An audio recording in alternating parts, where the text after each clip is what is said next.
Minions. From the beginning of time, the minions, all voiced by Pierre Coffin, started out as little organisms floating beneath the ocean. Once they fully matured, they made their way to the surface.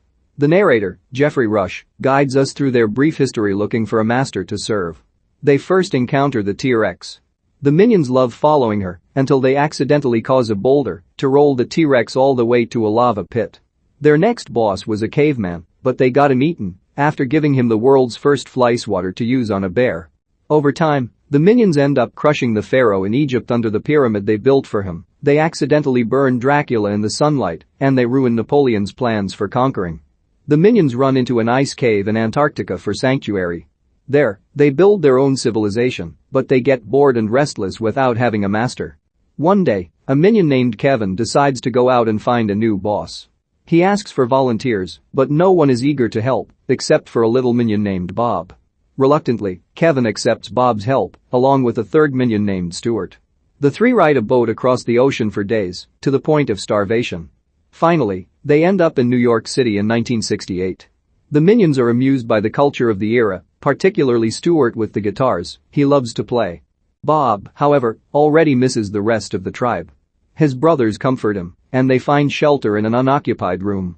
While watching TV, the reception gets bad, and Bob goes to fix it.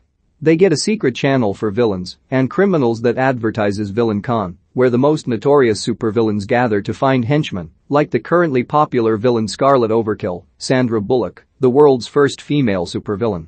Kevin, Stuart, and Bob think they've found the person they've been looking for. The three try to hitch a ride to Orlando, Florida, where the convention will be held.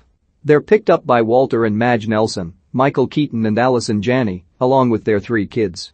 They are a family of bank robbers, and they stop on the road to hold up a bank and get away with the money. The cops chase after them quickly.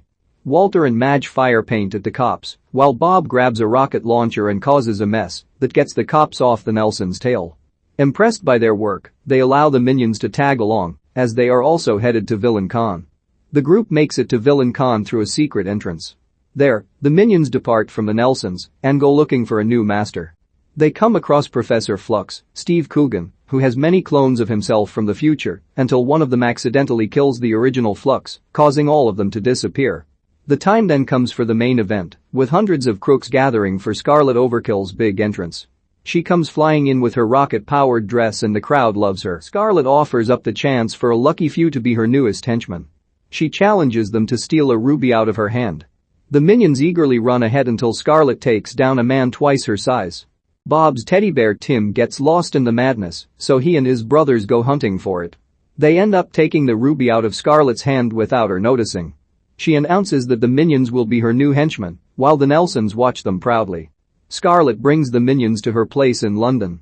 There, they meet her husband John Hamm, a groovy inventor that immediately likes the minions. Scarlet tells the minions that she needs them to help her steal Queen Elizabeth's, Jennifer Saunders, crown.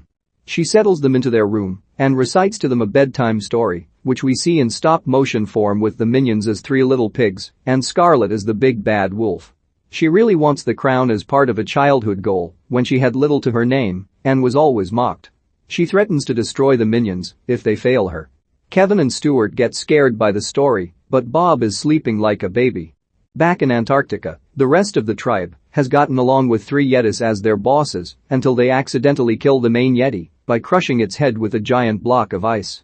Kevin calls one of the minions and tells them to head to London.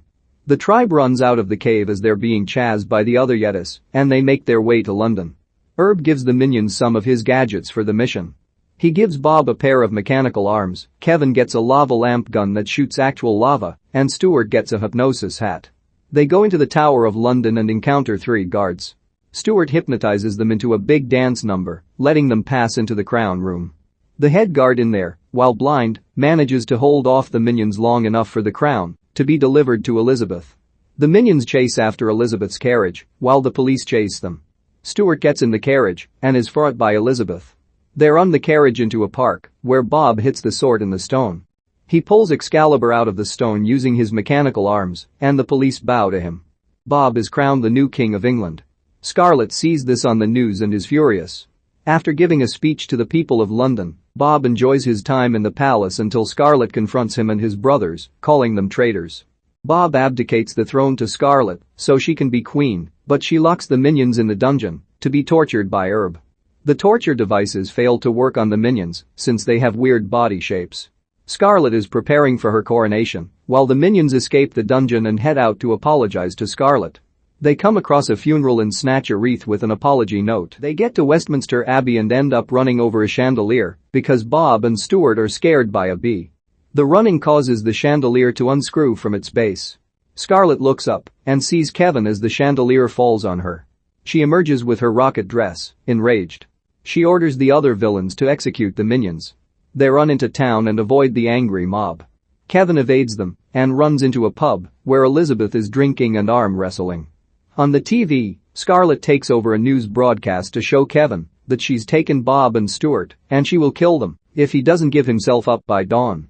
Kevin breaks into Herb's lab and steals his weapons. The angry mob finds him and he ends up stumbling into a machine that causes him to grow into a giant and destroy the Overkill's place.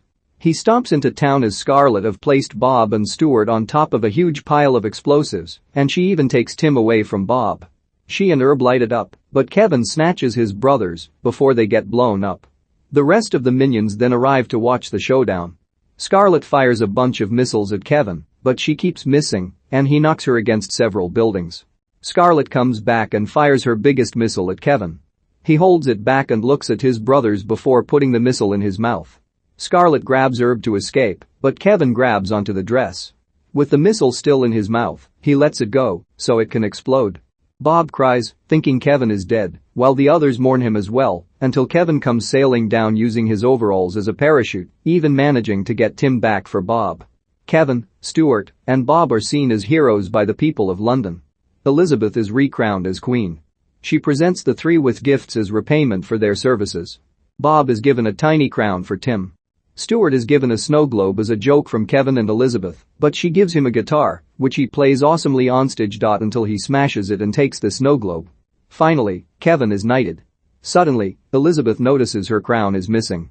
The minions spot Scarlet and Herb, having survived the explosion, in the crowd making off with the crown. As they are running, they are suddenly frozen in their tracks by a little boy. Gru. He takes the crown from Scarlet and heads off on his rocket with his puppy Kyle. The minions are in awe of this evil little child. Before leaving, Bob gives Scarlet the tiny crown to make her happy. The entire tribe of minions then chase after Gru, now knowing who they really want as their master.